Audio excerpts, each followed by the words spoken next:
Son is tired and wants to go to bed early tonight. If you want to go ahead and call him now instead of waiting until 7, that's fine. Can I video chat with him?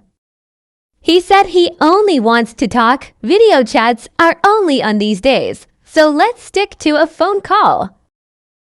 Wow, once again you have to be a complete mess. Never mind then. Asterisk Rodney does not call. Son falls asleep around 6:30. Rodney attempts to call at 7 asterisk. Hey, Son is already asleep. He had his first MMA class today, and it wiped him out. So this is what you do. It's my birthday, and you prevent me from even speaking to my son. You don't have to be a see you next Tuesday 24/7. Sorry, that's why I offered for you to call earlier. I didn't realize it was your birthday either. I didn't forget when your birthday was, you know, and that's the difference between the two of us. One of us actually ever gave a damn about the other. Okay, happy birthday, and have a good night. Why aren't you talking at all? You look awful. Are you sick again? Yeah, I'm sick. Mom is testing me for COVID in the morning. COVID again? You just had COVID a few weeks ago. How do you keep getting COVID? Does your mother just not take care of you? No, she takes care of me. I just get sick sometimes. A bunch of kids were coughing at MMA class. No, I know your MMA teacher. He's become a very good friend of mine. He would have told me that. You don't have to lie to cover for your mother. I'm not lying. I want to hang up now. No, you don't get to just hang up on your father. You need to have a conversation with me. That's the point of these phone calls. Mom said I could hang up when I was ready because I need to get rest to feel better. You aren't being nice, so I want to hang up.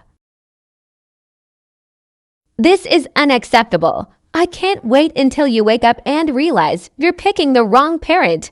Wake up, son. She's filled your head with lies.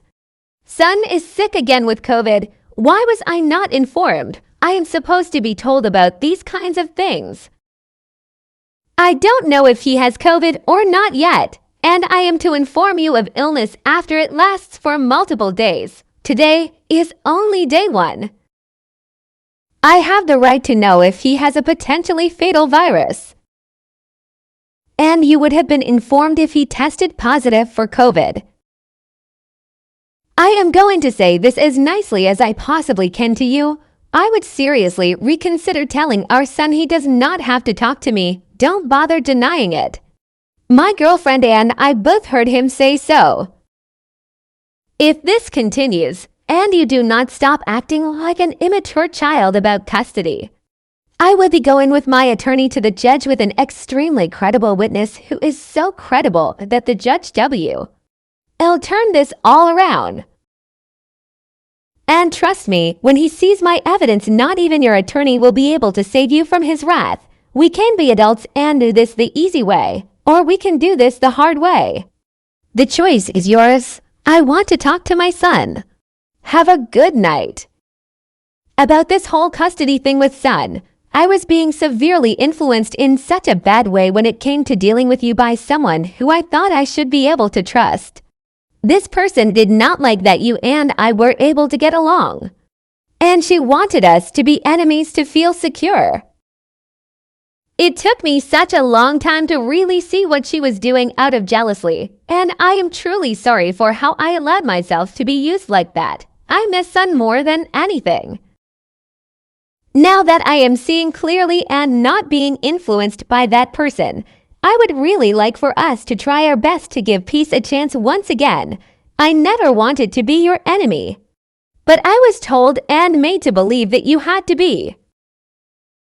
Let's work together for son and show the judge that we can be civil. There are absolutely no games or ill intentions on my part. I am just so tired of all the drama and just want it all to stop. So what do you say? Can we put the past behind us and focus on doing what's best for son? If he can't have his parents together, at least he can have his parents act like they are friends. Son is ready for his phone call if you would like to call a few minutes early. Faye is gone, Son is gone, and Jess is gone with her girls because she fell in love with another man. I am truly alone, and always will be alone it seems. I am over this life. I am always left. I am never the first choice for anyone, so why do I even bother anymore? I let the woman I love convince me to treat my son's mother like a villain simply because she wanted to feel out. She was more important. She manipulated me, and then still left. Maybe I should just give up and stop trying. There is no point for me to be here for anyone anymore, no matter how hard I try. No one wants to show me that I am important to them. No one would notice if I just disappeared one day. Don't say that. There's always something worth living for. Your son needs you. Even if you can't be with him now, he will always need his daddy. No, he doesn't need me. He has an amazing mother, and she seems to have found someone to replace me anyways. He doesn't need me at all. No one does. Rodney continued on with his pity party for the next few days, but it was very short-lived. As soon as he realized he was not going to get the response from me that he wanted, he went right back to being his normal, hateful self. Do you always have to say something to Son during my phone calls with him to post him? What are you talking about? He wasn't upset at all. I am obviously using that word loosely. You always say something to him that makes him want to end the phone call. These games need to stop. I am his father and you need to just accept it. I'm not going anywhere. I did not say anything to him to make him upset or want to end the call. That is a blatant lie. I will not participate in an argument about something you have made up entirely in your own head. Have a nice night. You told him to just keep the camera on him, and I saw the look on his face when you said that. Yes, because you constantly complain that he doesn't show his face on camera during your video calls. Sure, or because you knew it would upset him. Wait until the judge sees all. Okay, like I said, I have no interest in arguing with you about this. I will not be responding after this message. You never do respond when I ask about him or point out your shortcomings. So what's the difference anyways? What else is new? Just remember, you may have Son brainwashed right now, but one day he will see and know what you've done. I really wish you would just sit back and look at everything that had happened and really think about how it will impact Son one day. He needs both of us, not just you, not just me, both of us. I have told you I was sorry for being manipulated by a toxic person. I have been really trying to make sure we can get along.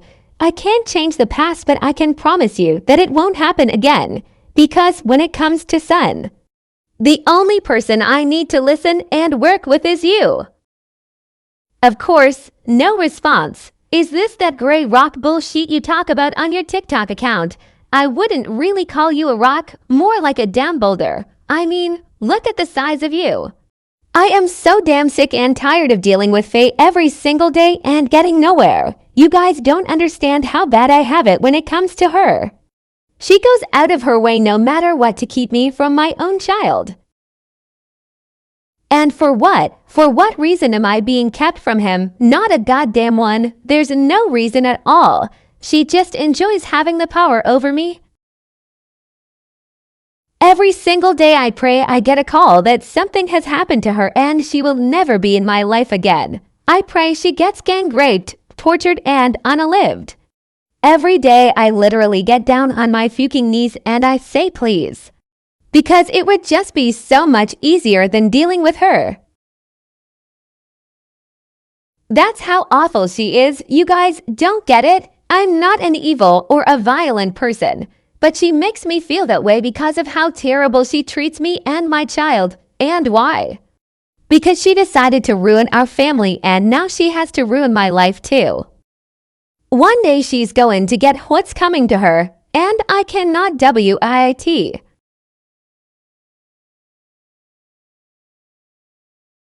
Things began to escalate again with Rodney after the book Face Live. He still harassed me over text and changed his contact information so that it would appear on my phone as Chris Watts.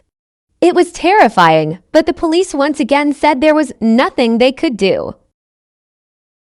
He reported me again to CPS and made claims that I was on Dr. Zero G's and leaving son alone at night, which once again was closed due to lack of evidence.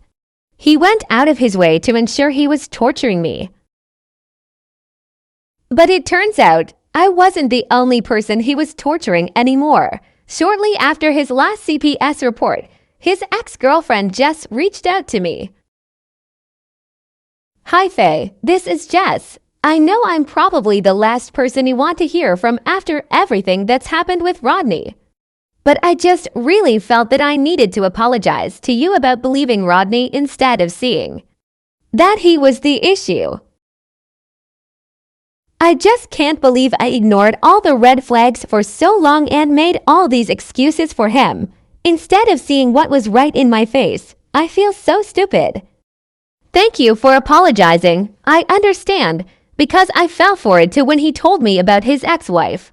I'm just glad you got out before he had a kid with you too. Oh my God, I can't even imagine. Yeah, he is still doing anything possible to hurt me after the breakup. He contacted my kid's dad and tried to tell him I'm on meth and that he needs to take the kids away from me. And when he didn't believe him, Rodney decided to call CPS on me to tell them I'm a Dr. OG addict too. I just had to take a test to clear my name. It was humiliating. He did the same thing to me twice now, and I'm pretty sure he did that with his first ex-wife. It's his go-to move. Something is seriously wrong with him. I don't get it. I'm just glad you and son are safe, but I hope you're able to move away from him soon. I can't imagine having to live so close to him. I wish we could afford it right now. Hopefully soon though. I hate seeing him staring at me from his backyard every time I look out the window.